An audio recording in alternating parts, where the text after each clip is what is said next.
Hello guys, it's Eric with the Film Photography Channel. Today, let's take a look at the Olympus XA.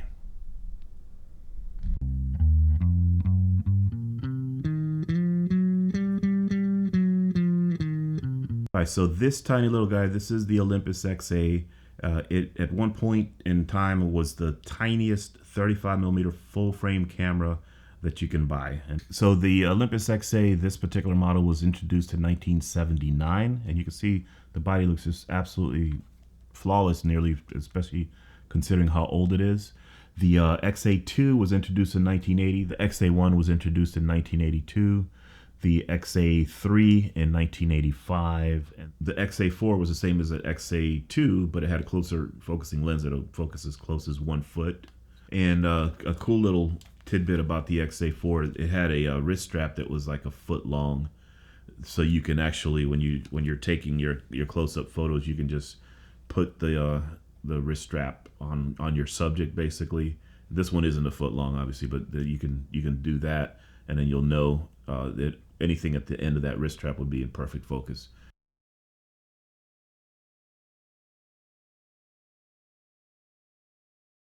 They made 4 different flashes: the A9, M, A11, A16, and A1L. Different levels of power, different ranges and whatnot. None of them were bouncing. They were all straight shooting flashes, and they all connected to the these little inserts on the side. One of these is actually a thread where you can screw the flash in with a thumb wheel, and it sits on the side of this, making it a much bigger camera. The reason I'm not really going into the flashes that much is because it's really hard to find one that actually works. And this isn't the type of camera I would use for flash photography, a priority, and I never really got into the flash for this camera. It had an ISO range from 25 to 800. It had a shutter speed range from 30 seconds, full 30 seconds, to 1/500th of a second. It took 2 S76 cells. It was available in black, silver, red, or blue. The aperture range was from f2.8 to f22. As soon as you open this clamshell, the camera is 100% ready to go, assuming the film advance is cocked and ready to go. When the clamshell is closed, nothing happens. As soon as you open it up, then you're able to take photos like immediately.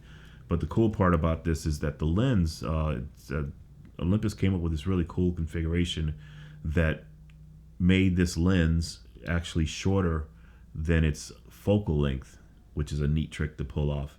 It had a 35mm f2.8 lens, which was really, really sharp and just takes great photos. So it's a camera that punches well above its weight. And just to kind of compare it, you can see here this is a Minox 35 series camera, so you can see they're about the same size. The Minox does have a case on it, but just kind of give you an idea. Each one of these is pocketable, but I think the Olympus is a much better configuration. I don't know if I say much better, but it has a lot of good parts to it. All right, so let's take a nice close-up view of this little beauty here. This is the Olympus XA, and as you can see there, it's got the nice clamshell design. It's easily opened up here with this grip, and when the clamshell is closed and the meter's turned off and everything shuts down, it's not possible to have like an exposure shot wasted or anything like that. So it's a pretty neat design. It's very, very pocketable. As you can see, it's a tiny little camera. I mean, it easily fits in the palm of your hand, literally, and it's got great optics. Also, I'll show you that beautiful Zuiko lens in there. We get a nice close-up look at that. It's a true rangefinder. Right here is the window that generates the focus patch in the middle of the viewfinder window, which also shows you your shutter speeds from 1 second to 1/500th of a second.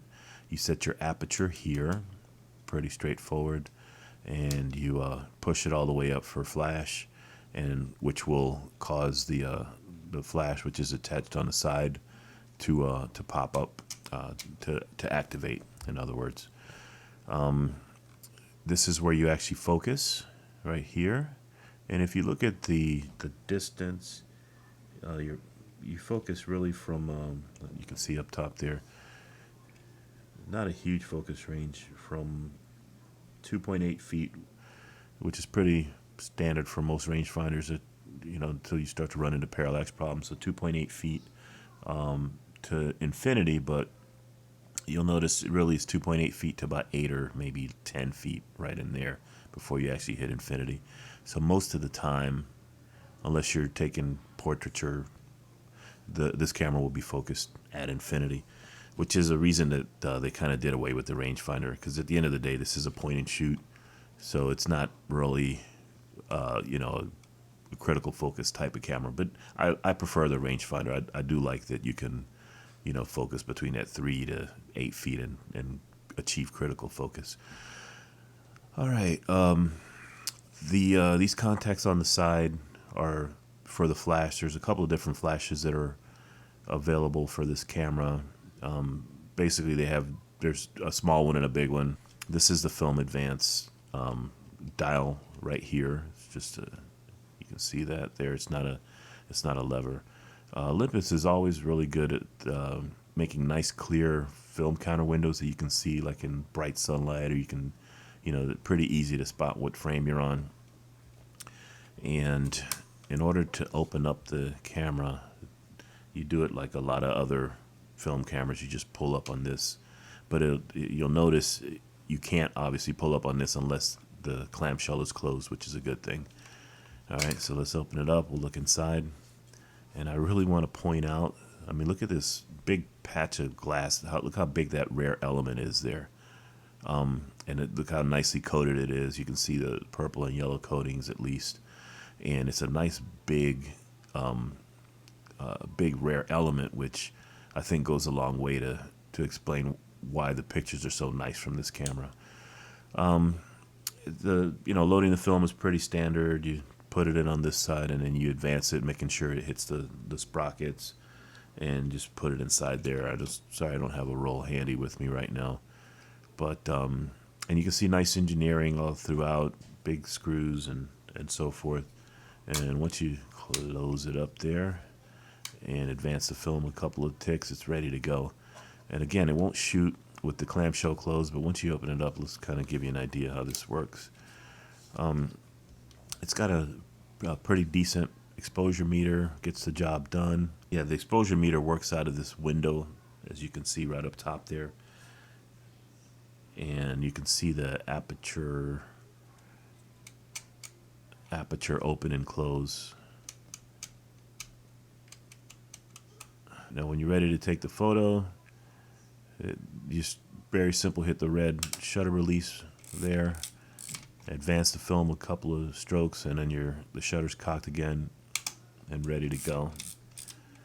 So now the one issue, if there is an issue with this camera, because I think this is pretty near a perfect compact camera, but the only issue I really have with this XA is just how soft this shutter release is.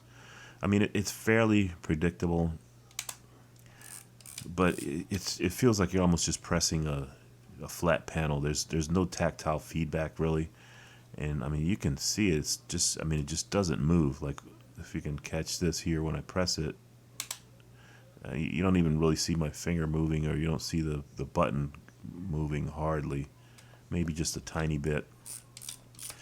But there's been times where if you're fairly active and you're not being really careful with how you're handling the camera, you might take a unintended exposure, which is literally the only downside that I can even mention on this camera. Other than that, it's got great construction.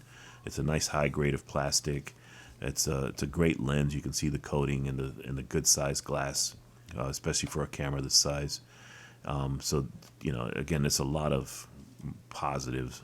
That shutter release is literally the only negative that I can think of. I like the Film Advance. I like that it's not a big lever that comes out. It's proper for this type of camera, and it happens very quickly. It's just not an issue there at all. Okay, and if we look at the bottom panel real quick here, you'll see this switch that pops out. This is the offsetting. This gives you a 1.5 stops of backlight compensation. This beeps constantly as a battery check, And there's your self timer. Kind of cool that it gives you like a little leg for it to stand on. And you just simply release the shutter, and then you're gonna hear the self timer beep away for, I guess, about 10 seconds is pretty typical. And towards the end it should speed up or whatever. Okay, so it didn't speed up. You've got a real tripod socket. This is where you put the 2 battery cells. This is your film rewind, and again, it's pretty standard film rewinding. And it's the camera overall is really, it feels good in the hand. Doesn't feel cheap or plastic or anything like that. It's a nice high grade of plastic, and it's just dead simple to operate. There's some folks that don't really care for the rangefinder, for the focusing part. And there's some folks that like me that wouldn't want it any other way. The other XA models, they vary in lenses. This is the only one that's a true rangefinder, the original XA. And Olympus kind of went a little cheap on the subsequent ones. They figured, I guess, that they didn't have to make it quite as nice. This is an F Zuiko 35mm f2.8. It's a fixed focal length prime. It's not a zoom or anything like that. Well, it's a Zuiko, which tells you that it's a good lens, because every lens that Olympus makes is not a Zuiko. And the F that's Olympus's naming convention. That's how they name their lenses, based on how many elements are in the lens and what the corresponding letter in the alphabet is to that. So that's kind of a neat little piece of trivia. Love the little wrist strap here. As you can see, it's a nice metal construction, very solid, and it's way over engineered for a body this light. I can't imagine this thing ever breaking, unless there's just something really strange that happens. It's very, very strong connection there. Okay, guys, so thanks for stopping by and watching my review on the Olympus XA. This is Eric with the Film Photography Channel. If you want to be notified when I upload a video, please hit the little bell icon. If you like my videos, please subscribe. Right. So go out and get you an Olympus XA.